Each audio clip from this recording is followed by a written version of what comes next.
اور رمضان المبارک کی یہ بابرکت گھڑیاں کرم فرماتے ہوئے اللہ تعالیٰ نے ہمیں یہ زندگی میں ایک اور موقع نصیب فرمایا کہ ہم اپنے آپ کو اللہ تبارک و تعالیٰ کی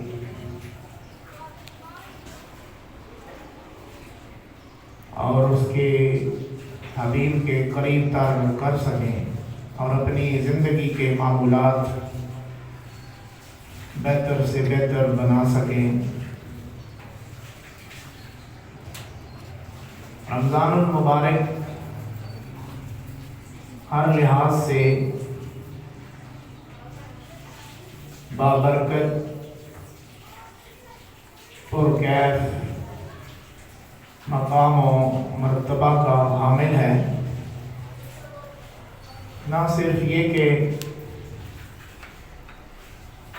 یہ خود مقام اور مرتبے کا حامل ہے، جو اس کا احترام کرتا ہے اس کو بھی مقام اور مرتبہ عطا کر دیا جاتا ہے۔ یہ مرتبہ گر ہے، مقام گر ہے،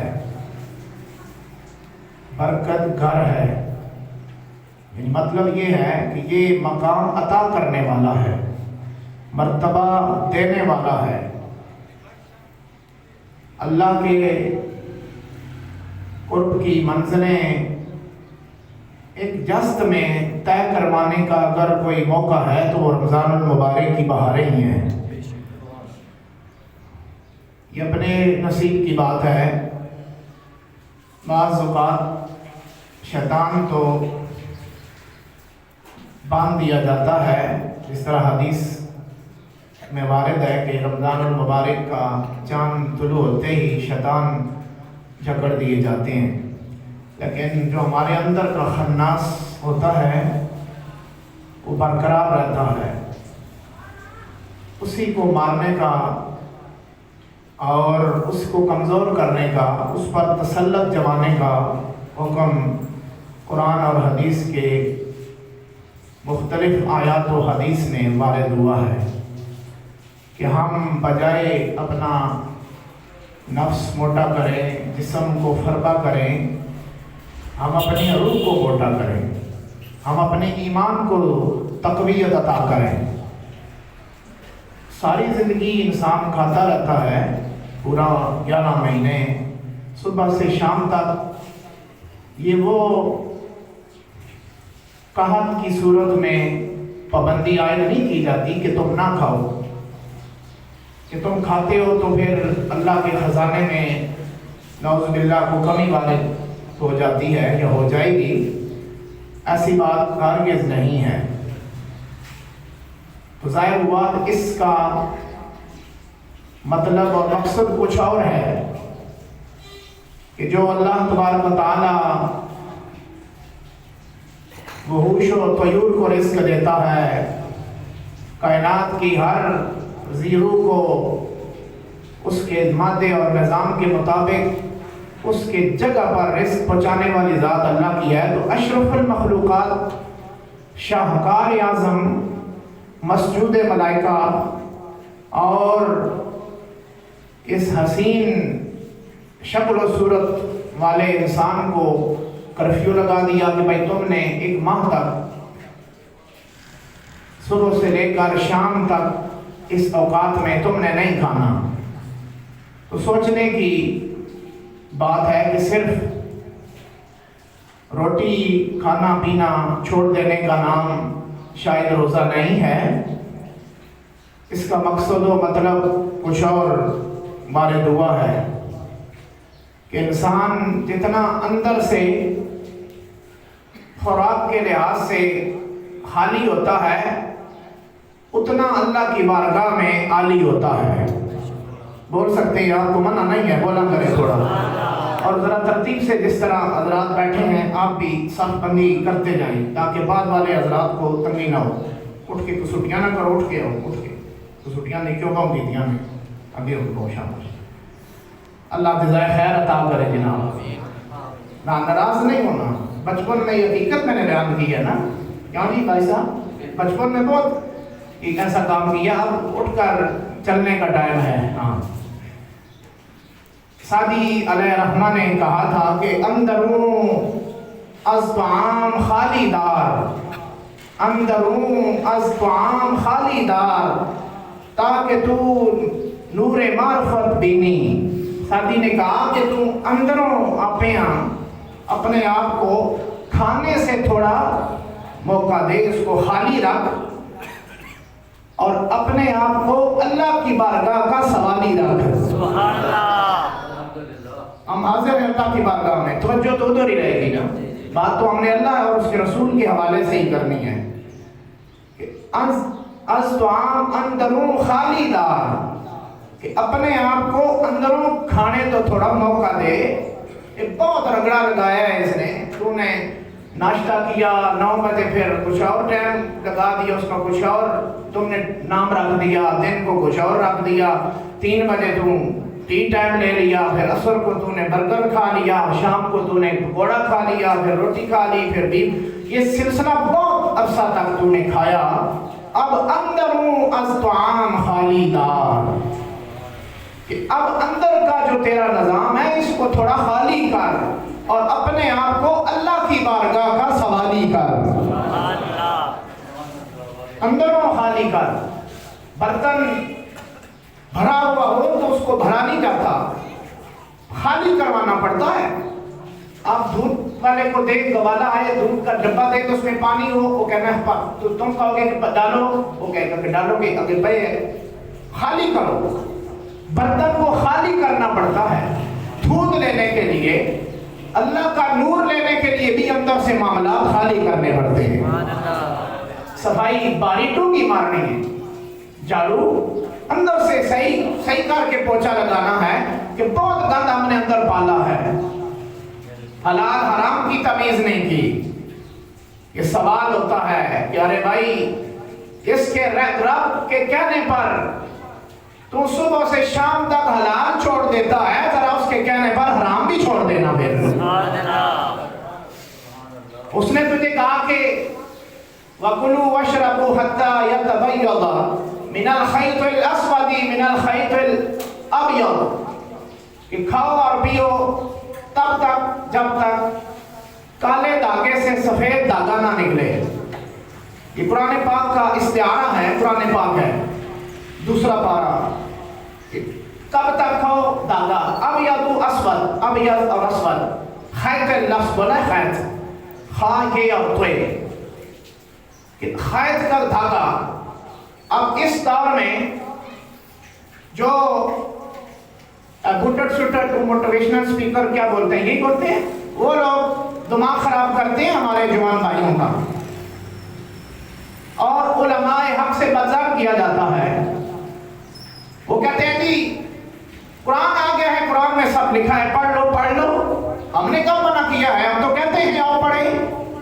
ہم تو بولو سارے علماء حق کی بات کرتا ہوں, ہم تو کہتے ہیں آئیں پڑھیں. ہم تو طالب علم ہیں, بیٹھ کر پڑھتے ہیں, سمجھتے ہیں, سمجھاتے ہیں. ہم سے نہ سمجھو, ڈالا گیا نہ سمجھا سکے تو آپ سمجھا لینا ہمیں. ہم تو کہتے ہیں آئیں پڑھتے ہیں. لیکن میں دور رسول کی بات کرتا ہوں. جب یہ آیا اتری, سرکار نے صحابہ کو سنایا, ہر صحابی نے اس کا مفہوم لیا اور اپنے اپنے علاقے میں گئے, رات گزاری اور کھانا شروع کیا. ایک صحابی تھے چند, کہتے ہیں نا جی سارے قرآن تو کافی ہے جی سب کے لیے, تو زیادہ قرآن سمجھے گا یا تو رسول اللہ کے جو شاگرد ہیں وہ زیادہ سمجھیں گے؟ اونچی آواز سے تھوڑا بولیں. اور حقیقی بات ہے, جو قرآن کے مخاطب اول ہیں وہ رسول اللہ کی آل پاک ہیں اور صحابہ ہیں, مخاطبین اول, اور ان کی زبان ہے, رسول کو دیکھتے ہیں, قرآن کا اور رسول کا مزاج سمجھتے ہیں. لیکن میں اس صحابی کی بات کرتا ہوں, صحابی ہو کر, شاگرد رسول ہو کر, ایک صف میں بیٹھ کھڑے ہو کر, ایک مکتب مدرسے میں پڑھ کر ذہنی علوم کی بات کرتا ہوں, برابر نہیں ہے.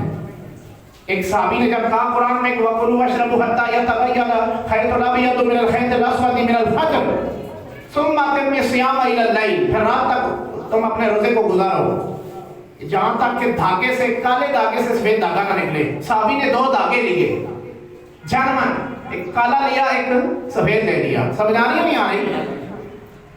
کھانے الگ پہ کدے دھاگے تک سفید والے بدلیا نہیں بدلیا، دوسرے کو دیکھو بدلیا نہیں بدلیا۔ جو کہتے ہیں نا قرآن آسان ہے، ہاں بھائی آسان ہے، لیکن قرآن کے صرف لفظوں کو سمجھنے کے لیے 20-25 علوم کا جاننا بھی ضروری ہوتا ہے۔ صرف آنی چاہیے، نحو آنی چاہیے، بدیع آنا چاہیے، تمہیں یہ سارے علوم و فنون اور منطق اور فلسفہ آنا چاہیے۔ استعارہ تمہیں نہیں پتا، اصول تمہیں نہیں پتا، ٹھیک ہے، یہ تم حاصل کرو تو پھر آ جاؤ، میدان بھی حاضر، گھوڑا بھی حاضر، پڑھو، بٹھاؤ ہمیں، سمجھاؤ، ہمیں بھی سمجھاؤ، ہم آپ کے سمجھیں گے، ایسی بات نہیں ہے۔ تو صحابی نے دور رسول کی بات ہے، بات کی بات نہیں کر رہا، سمجھ آ رہی ہے نہیں آ رہی؟ رسول اللہ کے شاگرد تھے، انہوں نے دھاگے لیے، سفید دھاگا بھی کالا، کھان لگ پہ، اتنے جزان ہو گئی، وہ دھاگا چاہ کے نسے، انہوں نے یا رسول اللہ ہے کی آپ فرمایا ہے کیا مطلب ہے سمجھاؤ؟ انہوں نے کہا آپ نے رات کو قرآن میں اللہ کا حکم سنایا کہ جب تک کالے دھاگے سے سفید دھاگا نہ نکلے کھاتے رہو، میں تو دھاگا لے کے بیٹھا رہا۔ سرکار نے تبسم فرمایا سادے ہی ہیں، ایک قرآن میں اللہ نے استعارہ مراد دیا ہے، وہ سفیدی شفق، سمجھ نہیں آئی آپ کو؟ ٹھیک ہے، اسی کدے آسمان تکانے سالوں پتا ہوئے نا تو سفیدی کیا ہے، ٹھیک ہے، صبح صادق کیا ہے اور صبح کاذب کیا ہے، ہم نے کبھی دیکھا نہیں، ہمیں ہمارے پاس وقت نہیں ہے۔ آپ نے فرمایا یہ وہ دھاگا مراد ہے کہ کنارے سے اس طرح سفیدی طلوع ہوتی ہے، کنارے سے سیاہی ختم ہوتی ہے، یہ دھاگے سے مراد وہ دھاگا مراد ہے۔ تو آج میں یہ قرآن پاک کی آیا پیش کر کے میں آپ کو جواب دیتا ہوں کہ جو آپ کو یہ پیغام قرآن اور سنت کے حوالے سے، ہم کسی کی بات مخالفت میں نہیں کرتے، ہمارا تو منشور ہی نہیں ہے کہ ہم مخالف کریں کسی کو، ہم پر صرف قرآن اور سننا ہمارا موضوع ہے کہ عظمت انسانیت کو برقرار رکھا جائے، بحال رکھا جائے اور اپنے آپ کو اللہ کی بارگاہ میں بازیاب رکھا جائے۔ اونچی آواز سے تھوڑا بولیں، ٹھیک ہے؟ تو سارے برابری دور رسول میں صحابہ و اہل بیت قرآن پاک کا مفہوم جو آیا میں اترتا سب یکساں نہ سمجھتے، برابر نہ سمجھتے، حالانکہ سمجھانے والے رسول اللہ ہیں۔ یہ جو یا ایھا الذین آمنوا لا تقولوا راعنا وقولوا انظرنا واسمعوا، قرآن پاک کی آیت آتی، آپ بیان کرتے تو بعض جینیس انسان صحابہ میں مقام رسیدہ جو اگلی صفحہ میں بیٹھنے والے تھے، اگلی صفحہ سے مراد یہ صف نہیں کہ میں تو ان کے بیٹھ جاوے بندہ آنا کافی نہ ہوئے، اس طرح مراد نہیں، اگلی صفحہ میں یعنی رسول اللہ کو پسند کرتے تھے کہ اتھے بیٹھے ابو بکر، ادھر بیٹھے فاروق اعظم، ادھر بیٹھے عثمان، ادھر بیٹھے علی، ادھر بیٹھے عبداللہ بن مسعود، عبداللہ بن عباس، یوں سرکار منتخب کرتے۔ میں ان لوگوں کی بات کر رہا ہوں، تو وہ کہتے کہ فہم تو یا رسول اللہ، یا رسول اللہ سمجھ آ گئی ہے کہ جو فرمان بیان ہوا ہے، دوبارہ دہرانے کی اور سمجھانے کی بات نہ ہوتی۔ بعض صحابہ پیچھے سے آواز دیتے کہ مقرر رائنا رائنا، قرآن پاک کے الفاظ ہیں، پر اللہ نے اس کا معنی تھا ہماری رعایت کیجیے یا رسول اللہ، رعایت کیجیے یعنی مہربانی کیجیے، اگر آسان سمجھائیں، سمجھ نہیں پائے ہم تو یہودی اور کفار اور منافقوں کا تو کام ہوتا ہے بات کا پتنگڑ بنانا، ادھر سے بات پکڑی ادھر کچھ اور بیان کر دیا، ادھر سے پکڑا ادھر کچھ اور کر دیا۔ منافقوں نے کہا کہ تم راعینا کہا کرو، جس کا معنی ہوتا ہے تھوڑا جھٹکا دے کر نہ پڑھو، لمبا کر کے پڑھو، جس کا معنی ہوگا او ہمارے چروائے۔ گستاخی کی رسول اللہ کی، گستاخی ہوگی، اللہ نے قرآن میں بیان کر دیا یا ایھا الذین آمنوا لا تقولوا راعینا، کیا ایمان والو آج کے بعد یہ میرا حکم ہے محمد رسول اللہ کی بارگاہ میں راعینا نہیں کہنا، وقولوا انظرنا، اب بلکہ یوں کہنا یا رسول اللہ نظر کرم کیجیے ہم پر۔ قرآن کے لفظ ہیں، قرآن کے لفظ ہیں، دوسرا پارہ 12واں رکوع جا کے ترجمہ پڑھ لیں، قرآن کے پاک کے الفاظ ہیں انظرنا، ہم پر نظر کرم کیجیے، مہربانی کیجیے۔ یہ اللہ نے منع کر دیا، کیوں؟ کہ گستاخی کا شعبہ تھا محمد رسول اللہ کی بارگاہ میں. حالانکہ صحابہ نہیں کہتے تھے راعینا، کفار کہتے تھے، لیکن کفار بھی اگر گستاخی کریں مشترکہ لفظ ہو تو اللہ وہ بھی منع کر دیتا ہے کہ اللہ یہ بھی نہیں کہنا. میرے محبوب کی باری آئے تو انظرنا کہنا، یا رسول اللہ مہربانی کیجیے، نظر کرم کیجیے، اور یوں کہنا کہ یا رسول اللہ انظر حالنا، یا حبیب اللہ اسمع قالنا. یا رسول اللہ انظر حالنا، ہمارے حال پر رحم کیجئے، نظر کرم کیجئے ہم پر. ایک غلام کا امتی کا جو رشتہ ہے، اگر آپ کی میری ماں دنیا سے چلی گئی، 7 بیت گئے، 10 20 25 سزا ہو جائے، ایکسیڈنٹ ہوئے، ٹیکہ لگے، آئے امی جی، ہوتا ہے نا، آئے امی جی، آئے ماں جی. تو اپنی ماں کو پکارتا ہے، تیری ماں فریاد رس نہیں ہے، نہ آواز پہنچتی ہے نہ کچھ، لیکن تیرے دل کا تعلق دل کے زیادہ قریب بھاگ سے ماں ہوتی ہے، تو فطرتی طور پر بیٹا ماں جی کہتا ہے. اللہ نے فرمایا تو فطرتی طور پر ماں جی بھی کہہ لیکن یا رسول اللہ جی نہیں کہہ رہے. اپنے دکھ، اپنے درد، اپنے مداوع وہ جانے اے نصیر یا جانے ان کا خالق. مسکرانے کا یہ موقع ہوتا ہے، مسکرانے کا ہم غلط مسکرا جاتے ہیں، غلط ہنس جاتے ہیں نا. یہ موقع ہے جب آپ کا میرا ایمان میں چاشنی پیدا ہو، ارتعاش پیدا ہو، جذبہ پیدا ہو.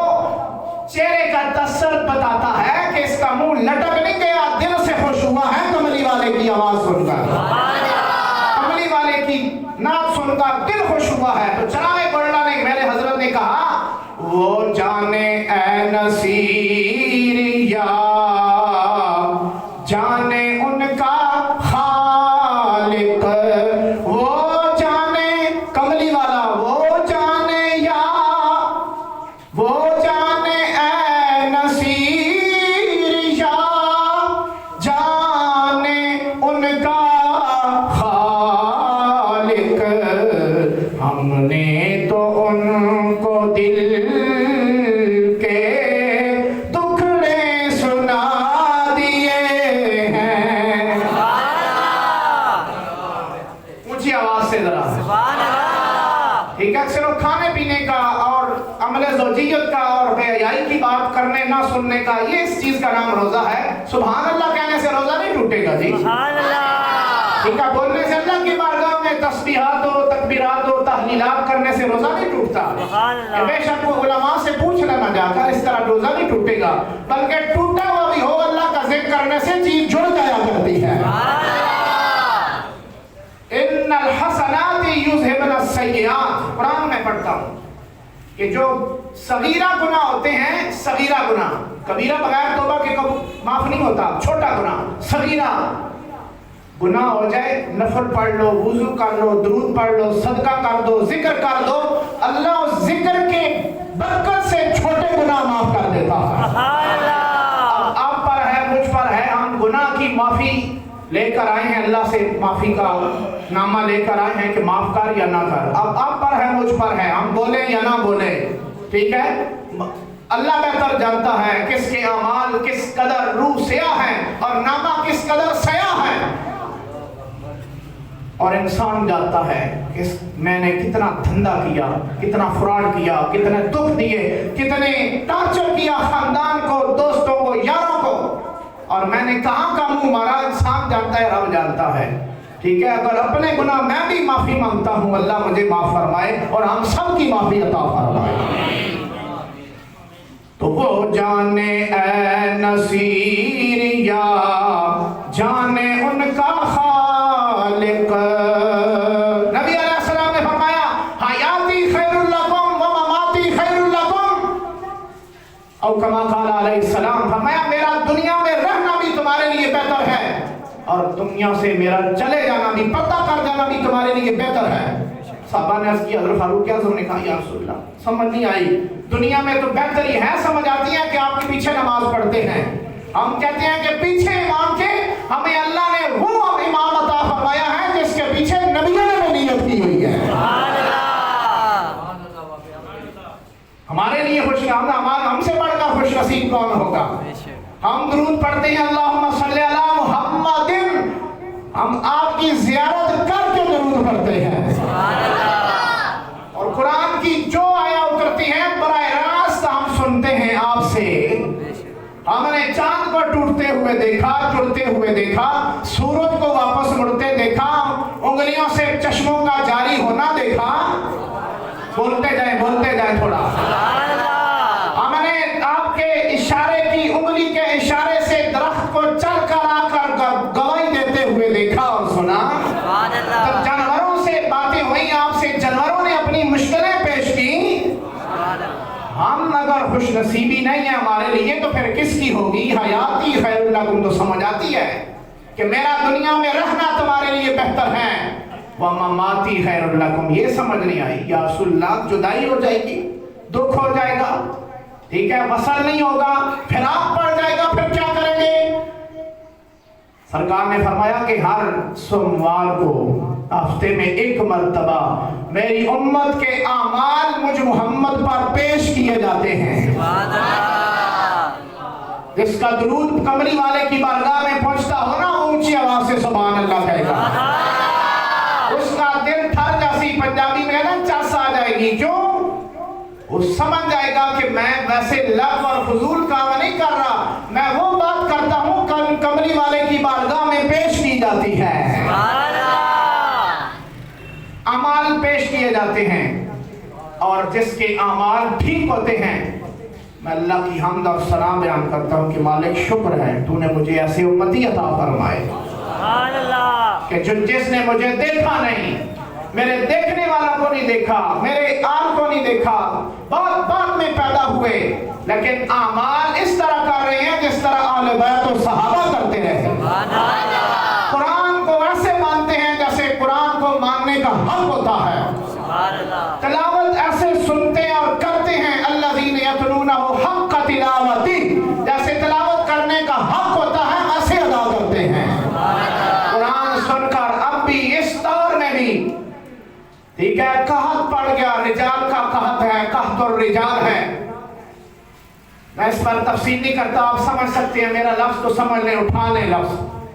قحط الرجال ہے، مختلف قسم کے قحط ہوتے ہیں، بارش کا قحط، پانی کا قحط، قلت، ٹھیک ہے، تو قلت الرجال ہے، گندم، خوراک، غذا، یہ فلا جس طرح فلسطین میں غذائی قلت ہے، اللہ ان کی مشکلیں آسان فرمائے اور آسانی عطا فرمائے۔ اونچی آواز سے آمین کہہ دیں۔ جہاں بھی ظلم ہو رہا ہے، خاص طور پر فلسطین میں، غزہ میں، ٹھیک ہے، اللہ تعالیٰ ان پر کرم ہی رکھے اور رحم کرے، اور ان کی جو پریشانیاں ہیں اللہ تعالیٰ متغیر فرمائے اور تبدیلی لے کے آئے۔ تو غذائی قلت اس طرح ہوتی ہے، قلت، قحط پڑ گیا، تو اس طرح قحط الرجال بھی ہے۔ قحط الرجال میں لفظ بہت تفصیل نہیں بیان کرتا، قحط الرجال ہے۔ اس پرفتن گئے گزرے دور میں بھی اگر قرآن پڑھا جائے انداز کے ساتھ، مقام کے ساتھ، مقام محمد کیا ہے، رست کیا ہے، جو 7-8 مقام ہیں، ایک تو کاری ہوتا نا، پھر میں پوچھتا کہ بتاؤ بھائی مقام محمد کیا ہے، کہاں پڑھا جاتا ہے، اس کی استائی کے در تک لے کی جاتی ہے۔ اس دور میں بھی اگر پڑھنے والا ہو تو کئی اللہ تعالیٰ کے خوش نصیب بندے مسلح پر ہوتے ہیں، ان کے بھی آنسو روا ہو جاتے ہیں۔ یہ مہربانی ہے، کرم ہے اللہ تبارک و تعالیٰ کا اس امت پر، اور اس جو ہمارا آپ کا ملک ہے اس پر کرم ہے اللہ کا۔ اس پرفتن دور میں قحط پڑ گیا، لوگ اپنے بچوں کو دوڑاتے ہیں یونیورسٹیوں کی طرف، کالجوں کی طرف، میں مخالفت نہیں کرتا، جانا چاہیے، لیکن کبھی اس قدم کو اٹھ کر مکتب، اس مدرسہ، اس مکتب اور قرآن کی محفل میں بھی ذرا جانا چاہیے۔